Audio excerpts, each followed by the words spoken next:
Hi everybody, it's Dandruff with your news Cartridge for Wednesday, January 31st, 2018. We begin today with a rather large story about a game you may not have heard of yet called Hunt Down the Freeman, facing a delay by about a week. It was supposed to release on Friday, but now is releasing on February 8th. This is an unofficial Half-Life game being developed by Royal Radius Entertainment, and the story we are being told for the reason for the delay is because the file size is currently too large. The team is going to do what they can to try to get it under 60 gigabytes. From the way the update sounds, this game is currently somewhere around 90 gigs in size, which would take those with slower internet connections hours and hours to download. All of that makes sense until you start digging into the history of this game, particularly the demo, which, until now, has been the subject of much controversy as it was suspected of using stolen assets. A voice actor had left the project, withdrawn his support, and made a statement via Twitter saying, quote, "These dudes are stealing content from other creators in the source community and are lying about it," and another ex-developer saying the exact same thing. 2 days ago, it was confirmed by Lambda Generation Hunt Down the Freeman is indeed using stolen assets in both the demo and the full release. It is suspected the actual reason for the delay is to completely remove those assets. Moving on to a story in progress with not much information at the moment, Duke Nukem 3D 20th Anniversary World Tour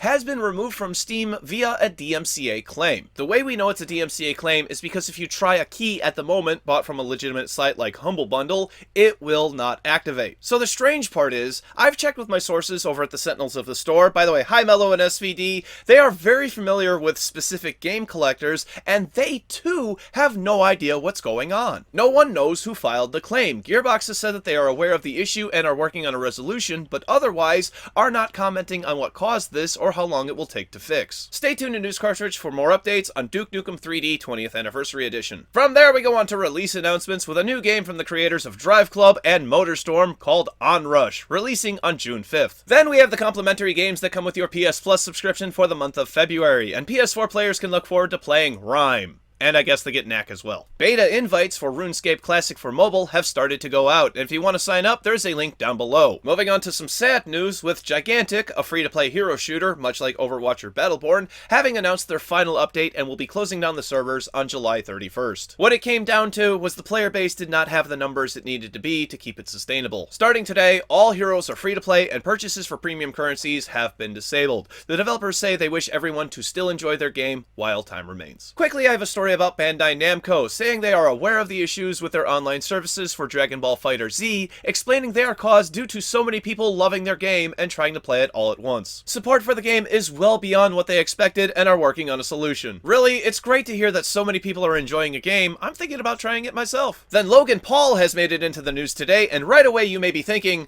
what has he got to do with video games? Truth be told, not much, but a game was created about his recent visit to the Aokigahara Forest, also known as the Japanese Suicide Forest. If you've been paying attention to any other part of YouTube lately, then you're familiar with the shitstorm that video caused. This game was not created by Paul, but an independent creator, and dubbed a parody, even sporting a fake PEGI 3 rating. Not to worry though, Microsoft became aware of the existence of this game rather quickly, and have removed it from the Xbox Marketplace, because games are not to contain sensitive or potentially offensive content, and I believe this meets both of those definitions. And as much as I'm not a fan of Paul, and he deserves all the backlash for his video, he doesn't deserve any repercussions for this. Finally for today, Game Developer Choice Awards, the award show that's still better than the Oscars, has announced today that they are no longer awarding the Pioneer Award to Nolan Bushnell, the co-founder of Atari. Recently, Bushnell has been accused of making inappropriate sexual comments and inappropriate behavior towards female employees in Atari's early days. Brianna Wu made a good point on Twitter, for once in her goddamn life, pointing out that Bushnell actually admitted to some of these in his own book, Ultimate History of Video Games, including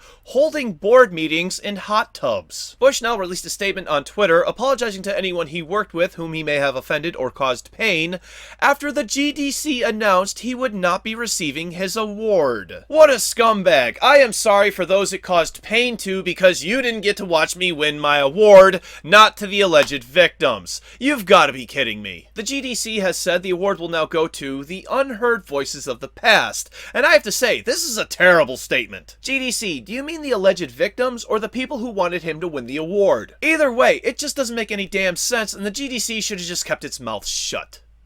I won't shut up about these, it's tomorrow's game releases. For PC, Battle of Kings VR, Stacks, Dead Ground, Dwarves VRs, Stellar Warrior, Final Fantasy XII, The Zodiac Age, In Death, Thunder Chase, and Armored Evolution. For PlayStation 4, Restless Spirit. For Nintendo Switch, Skyforce Reloaded, Her Majesty's Spiffing, Night in the Woods, Island Flight Simulator, SteamWorld Dig, Shiftlings Enhanced Edition, Eternal Blade, 3D Mini Golf, and Frederick 2 Evil Strikes Back. For Nintendo 3DS, Now I Know My ABCs Too.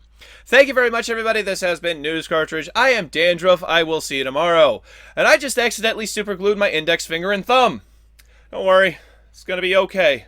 Another day, another successful show. Thank you for watching my show, everybody. Hit the like button if you liked it. Hit the dislike button if you did not like it. But either way, it helps me out. Click up here to watch the bonus cartridge for today's episode. Click down here to watch yesterday's episode, which was about the Battle of Azeroth pre-orders going live. And click over here to subscribe to my wonderful, wonderful channel. Thank you, and I will see you tomorrow.